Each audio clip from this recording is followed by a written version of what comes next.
Assalamualaikum warahmatullahi wabarakatuh. Halo teman-teman semua, bertemu lagi dengan saya di obrolan hangat seputar kawasan Oceania. Nah, narasumber saya hari ini cukup spesial karena narasumber yang saya undang ini merupakan orang-orang yang nantinya akan memberikan informasi-informasi terkait kondisi negara-negara di kawasan Oceania. Baik, langsung saja kita sambut, ada Bang El. Halo, Ada Sinta. Halo. Dan ada juga Lilis. Halo, Bagaimana kabarnya? alhamdulillah baik. Alhamdulillah baik. alhamdulillah baik. Oke, sebelum kita berbicara lebih jauh mengenai kondisi negara-negara di kawasan Oceania, perlu diketahui terlebih dahulu sejarah dari terbentuknya kawasan Oceania ini. Ada 3 masa terbentuknya kawasan Oceania ini. Yang pertama, masa prakolonial, kemudian masa kolonial, dan masa pasca kolonial. Jadi di mana sih letak sebenarnya dari benua Oceania ini? Untuk letak dari Oceania itu sendiri sebenarnya bisa diketahui berdasarkan 2 cara. Yang pertama berdasarkan letak astronomis dan yang kedua berdasarkan letak geografisnya. Nah, boleh sedikit dijelaskan mengenai kedua hal tersebut? Baik, akan saya ulas sedikit berdasarkan pemahaman saya. Berdasarkan letak astronomisnya, Oceania itu terdiri dari sejumlah pulau yang tersebar mulai dari 47 derajat lintang selatan sampai 30 derajat lintang utara dan dari 150 bujur timur hingga 110 bujur barat dengan luas Oceania yaitu 8.480.355 km persegi. Kemudian secara geografisnya, Oceania ini merupakan suatu kawasan luas di Samudra Pasifik yang terletak di antara pantai tenggara Asia dan pantai barat benua Amerika. Batas wilayah ini adalah Kepulauan Hawaii di sebelah utara, Pulau Paskah di sebelah timur, Selandia Baru di sebelah selatan, dan Papua Nugini di sebelah barat. Itu kan terkait letak benua Oceania. Lalu negara-negara mana saja yang termasuk ke dalam regional kawasan Oceania?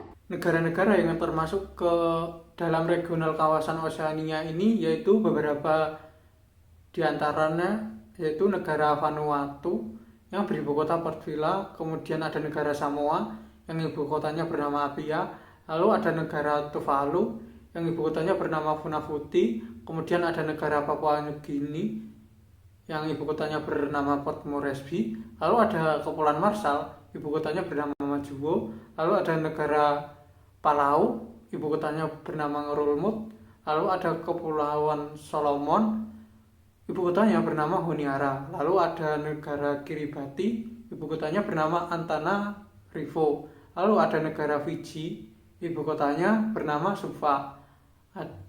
Selanjutnya itu ada Mikronesia, ibu kotanya bernama Palikir. Kemudian ada negara Tonga, ibu kotanya bernama Nakuo Alofa, serta ada negara Nauru beribu kota yaitu namanya Zaren.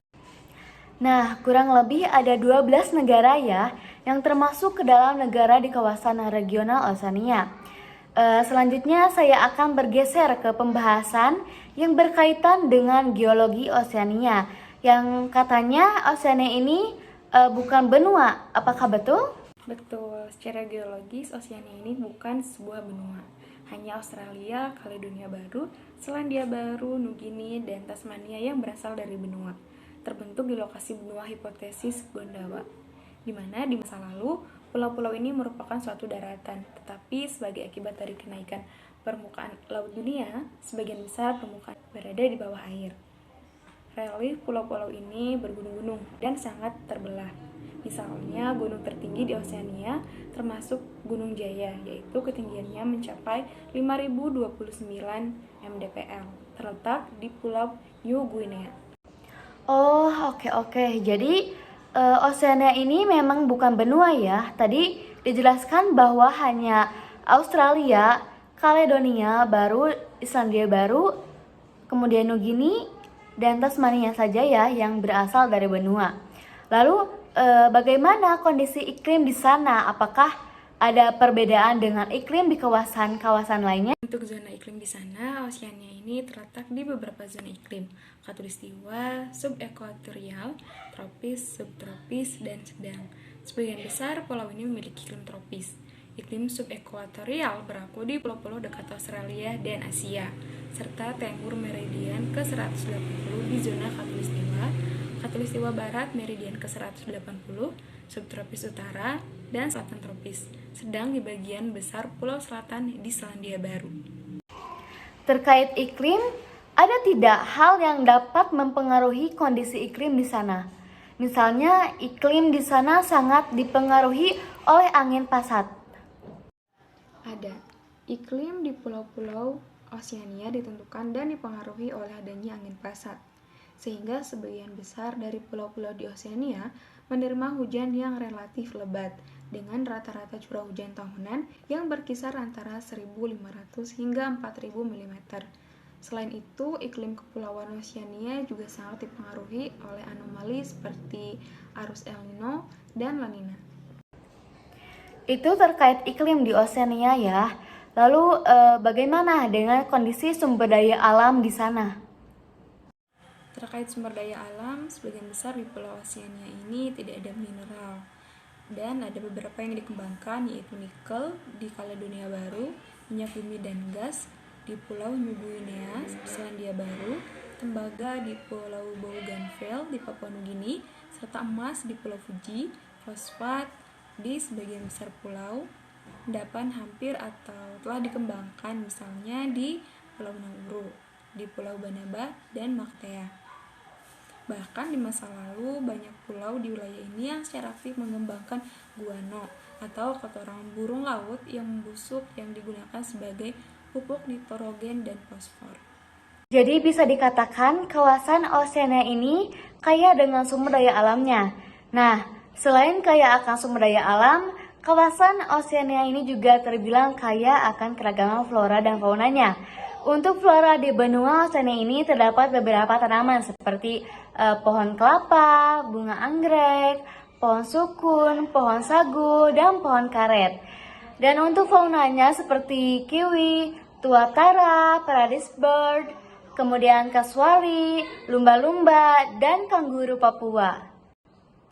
Nah, pembahasan menarik selanjutnya yang akan saya bawakan yaitu yang berkaitan dengan kondisi perekonomian di kawasan Oseania.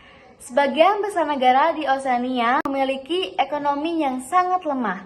Alasannya yaitu karena terpencilnya pulau dari negara adidaya atau negara maju, kemudian terbatasnya sumber daya alam, serta adanya kekurangan akan sumber daya manusianya.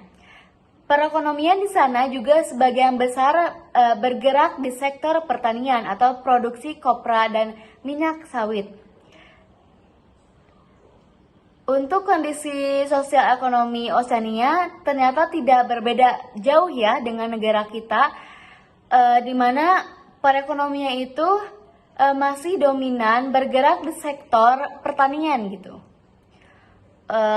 Kita sekarang coba beralih ke kondisi sosial budayanya di sana ya. Bagaimana kondisinya itu?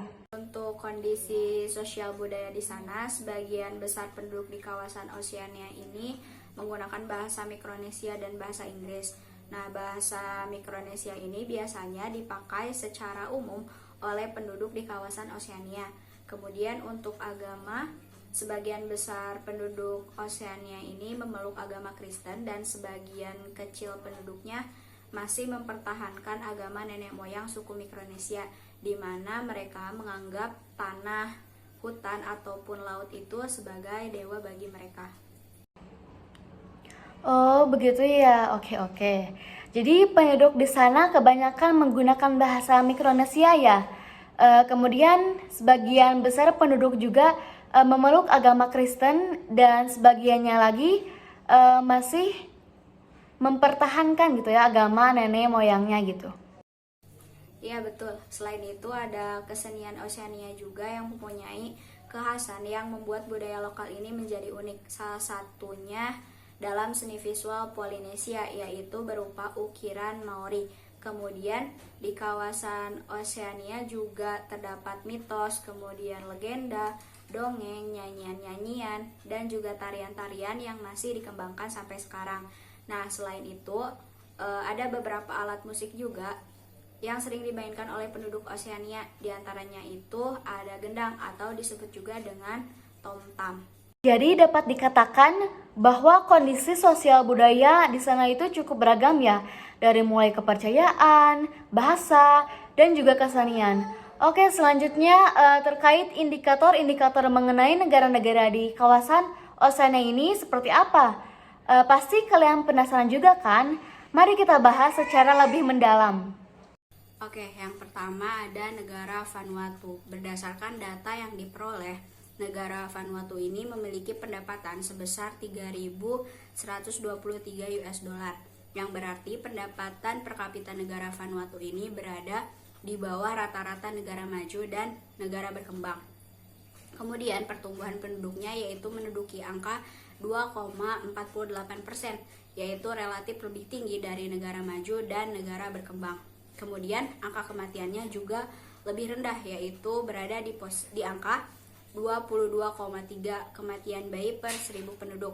Selanjutnya untuk angka kelahiran per 1000 penduduknya relatif cukup tinggi, yaitu ada 30 kelahiran per 1000 penduduknya. Nah, untuk usia harapan hidupnya yaitu 70,17 tahun, melebihi rata-rata usia harapan hidup negara berkembang. Nah, berdasarkan indikator tersebut, maka negara Vanuatu termasuk ke dalam kategori negara berkembang. Nah, negara yang kedua ada negara Tuvalu. Nah, berdasarkan data yang didapat, pendapatan per kapita negara Tuvalu ini berada di bawah rata-rata negara berkembang dan negara maju. Kemudian, negara ini juga memiliki tingkat pertumbuhan yang rendah jika dibandingkan dengan negara berkembang dan relatif lebih tinggi jika dibandingkan dengan negara maju, yaitu 1,2%. Selanjutnya, angka kematian bayi per 1000 penduduknya cenderung lebih rendah jika dibandingkan dengan negara berkembang dan lebih tinggi jika dibandingkan dengan negara maju, yaitu 8,4 kematian bayi per 1000 penduduk. Nah, kemudian untuk angka kelahirannya cenderung lebih tinggi jika dibandingkan dengan rata-rata angka kelahiran negara maju dan negara berkembang, yaitu berada di angka 23,7 kelahiran per 1000 penduduk. Nah, selanjutnya untuk usia harapan hidupnya cenderung lebih tinggi jika dibandingkan dengan negara berkembang dan relatif lebih rendah jika dibandingkan dengan negara maju, yaitu 67,2 tahun. Nah, berdasarkan indikator tersebut, maka negara Tuvalu ini termasuk ke dalam kategori negara berkembang. Selanjutnya, negara ketiga ada negara Samoa. Pendapatan per kapitanya itu berada di bawah rata-rata negara maju dan negara berkembang, yaitu 4.183 US dollar. Nah, tingkat pertumbuhannya itu juga terbilang rendah, yaitu 0,4% di bawah rata-rata negara berkembang. Sementara itu, angka kematian bayi per 1000 penduduknya itu relatif lebih rendah jika dibandingkan dengan negara berkembang. Kemudian, angka kelahirannya relatif lebih tinggi dari negara maju dan negara berkembang.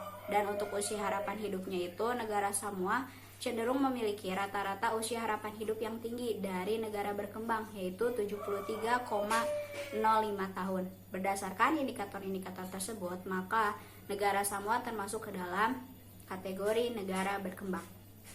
Selanjutnya ada Papua Nugini. Pendapatan per kapitanya itu berada di bawah rata-rata negara maju dan negara berkembang, yaitu 2.730 US dollar. Pertumbuhan penduduknya tergolong tinggi, yaitu 1,97%, melebihi rata-rata negara maju dan negara berkembang. Kemudian mempunyai angka kematian bayi yang rendah jika dibandingkan dengan negara berkembang, yaitu 38 kematian bayi per 1000 penduduk. Kemudian untuk angka kelahirannya relatif lebih tinggi, yaitu 27,36 kelahiran, melebihi rata-rata negara maju dan negara berkembang. Kemudian untuk usia harapan hidupnya yaitu 64,01 tahun, terbilang lebih rendah dari rata-rata usia harapan hidup negara maju dan negara berkembang. Berdasarkan indikator-indikator tersebut, maka negara Papua Nugini ini termasuk ke dalam kategori negara berkembang. Negara kelima yaitu Kepulauan Marshall. Pendapatan per kapitanya itu berada di bawah rata-rata negara maju dan negara berkembang, yaitu 3.788 US dollar. Kemudian memiliki angka pertumbuhan yang relatif rendah jika dibandingkan dengan negara berkembang dan relatif lebih tinggi jika dibandingkan dengan negara maju, yaitu 0,61%. Begitupun dengan angka kematian bayinya, yaitu terdapat 38 kematian bayi per 1.000 penduduk. Selanjutnya untuk angka kelahiran, Kepulauan Marshall ini juga memiliki angka kelahiran yang cukup tinggi, bahkan melebihi rata-rata kelahiran negara maju, yaitu berada di angka 29,03 kelahiran per 1.000 penduduk. Dan untuk usia harapan hidupnya itu, Kepulauan Marshall memiliki rata-rata usia harapan hidup yang tinggi jika dibandingkan dengan negara berkembang, yaitu 74,1 tahun. Selanjutnya yaitu negara Palau. Pendapatan negara Palau ini berada di atas rata-rata pendapatan per kapita negara berkembang, yaitu 15.859 US dollar, tetapi belum melebihi rata-rata pendapatan per kapita negara maju. Nah, untuk pertumbuhan penduduknya relatif lebih tinggi jika dibandingkan dengan negara maju, yaitu 0,55%. Sama halnya dengan angka pertumbuhan penduduk, kematian bayi di negara Palau ini juga tergolong tinggi, yaitu berada di angka 10,6 kematian bayi per 1.000 penduduk. Nah, untuk angka kelahirannya relatif lebih tinggi juga jika dibandingkan dengan negara maju, yaitu 12,4 kelahiran per 1.000 penduduk. Dan usia harapan hidupnya berada di angka 70,17 tahun, lebih rendah dari rata-rata negara maju. Berdasarkan indikator-indikator tersebut, maka negara Palau termasuk ke dalam kategori negara berkembang. Selanjutnya yaitu Kepulauan Solomon. Pendapatan Kepulauan Solomon ini berada di bawah rata-rata negara maju dan negara berkembang, yaitu 2.137 US dollar. Memiliki tingkat pertumbuhan yang tinggi dari rata-rata negara maju dan negara berkembang, yaitu 2,61%. Kemudian untuk angka kematian bayinya, yaitu terdapat 17,1 kematian bayi per 1.000 penduduk. Artinya memiliki angka kematian bayi yang relatif lebih tinggi jika dibandingkan dengan negara maju. Kemudian Kepulauan Solomon ini juga mempunyai angka kelahiran yang relatif lebih tinggi dari rata-rata negara maju dan negara berkembang, yaitu berada di angka 32,88 kelahiran per 1.000 penduduk. Nah, untuk usia harapan hidupnya yaitu 72,65 tahun, artinya lebih tinggi dari negara maju dan lebih rendah dari negara berkembang. Berdasarkan indikator-indikator tersebut, maka Kepulauan Solomon ini termasuk ke dalam kategori negara berkembang. Selanjutnya yaitu negara Kiribati. Pendapatan per kapita negara Kiribati ini berada di bawah rata-rata pendapatan per kapita negara maju dan negara berkembang. Nah, pertumbuhan penduduknya berada di angka 1,47%, artinya lebih tinggi daripada rata-rata pertumbuhan penduduk negara maju dan negara berkembang. Nah, kemudian untuk angka kematian bayinya di negara Kiribati ini terdapat 41,2 kematian bayi per 1.000 penduduk. Artinya angka kematian bayinya itu lebih rendah daripada rata-rata kematian bayi di negara berkembang dan lebih tinggi jika dibandingkan dengan rata-rata kematian bayi di negara maju. Kemudian untuk angka kelahirannya itu relatif lebih tinggi jika dibandingkan dengan rata-rata negara maju, yaitu terdapat 28,29 kelahiran per 1.000 penduduk.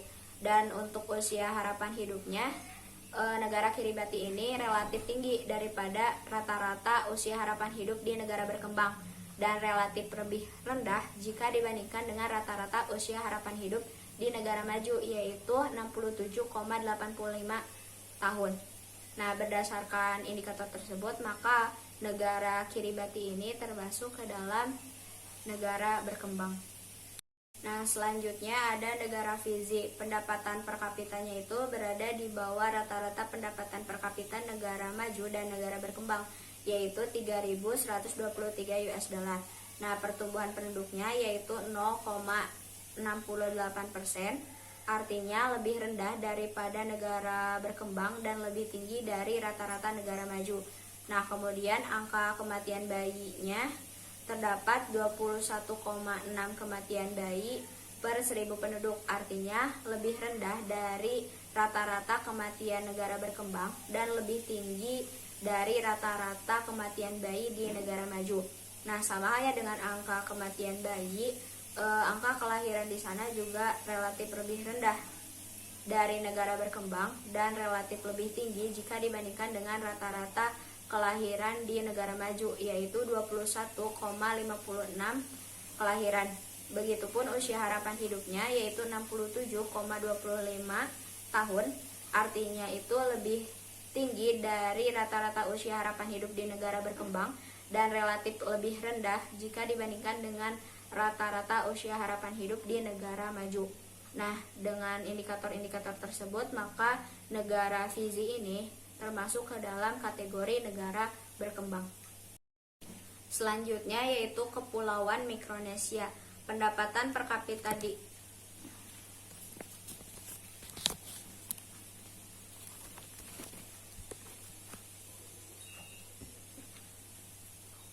Selanjutnya yaitu Kepulauan Mikronesia. Pendapatan per kapita di Kepulauan Mikronesia ini berada di bawah rata-rata pendapatan per kapita di negara maju dan negara berkembang, yaitu 3.568 US dollar. Nah, pertumbuhan penduduknya itu 1,05%, artinya lebih rendah dari rata-rata pertumbuhan penduduk di negara berkembang dan relatif lebih tinggi jika dibandingkan dengan rata-rata pertumbuhan penduduk di negara maju. Nah, kemudian angka kematian bayi di Kepulauan Mikronesia ini juga terdapat 25,6 kematian bayi per 1000 penduduk. Artinya, angka kematian bayi di Kepulauan Mikronesia ini lebih rendah jika dibandingkan dengan rata-rata negara berkembang dan lebih tinggi jika dibandingkan dengan rata-rata negara maju. Nah, untuk angka kelahirannya sendiri terdapat 22,94 kelahiran, artinya angka kelahiran di sana itu lebih rendah jika dibandingkan dengan rata-rata negara berkembang dan lebih tinggi jika dibandingkan dengan rata-rata negara maju. Nah, sama halnya dengan angka kelahiran, usia harapan hidup di sana juga lebih tinggi dari negara berkembang dan lebih rendah jika dibandingkan dengan negara maju, yaitu 67,62 tahun. Berdasarkan indikator-indikator tersebut, maka Kepulauan Mikronesia ini masih termasuk ke dalam kategori negara berkembang. Negara selanjutnya yaitu ada negara Tonga. Pendapatan per kapita negara Tonga ini berada di bawah rata-rata pendapatan negara maju dan negara berkembang, yaitu 4.346 US dollar. Nah, pertumbuhan penduduknya itu 1,17%, artinya lebih rendah dari rata-rata pertumbuhan penduduk di negara berkembang dan relatif lebih tinggi dari rata-rata pertumbuhan penduduk di negara maju. Nah, untuk angka kematian bayinya terdapat 13,6 kematian bayi per 1000 penduduk. Artinya, lebih rendah daripada rata-rata angka kematian bayi di negara berkembang dan relatif lebih tinggi jika dibandingkan dengan rata-rata kematian bayi di negara maju. Nah, angka kelahiran di sana itu terdapat 24,63 kelahiran per 1000 penduduk. Artinya itu angka kematian di sana itu relatif lebih rendah jika dibandingkan dengan rata-rata angka kelahiran negara berkembang dan relatif lebih tinggi jika dibandingkan dengan rata-rata angka kelahiran di negara maju. Nah, untuk usia harapan hidupnya itu di sana relatif lebih tinggi ya daripada negara berkembang dan lebih rendah daripada negara maju, yaitu 70,7 tahun. Nah, berdasarkan indikator-indikator tersebut, maka negara Tonga ini termasuk ke dalam negara berkembang. Selanjutnya yaitu ada negara Nauru. Nah, pendapatan per kapita Nauru ini berada di bawah rata-rata pendapatan per kapita dari negara maju, yaitu 10.983 US dollar dan lebih rendah jika dibandingkan dengan rata-rata pendapatan per kapita di negara berkembang.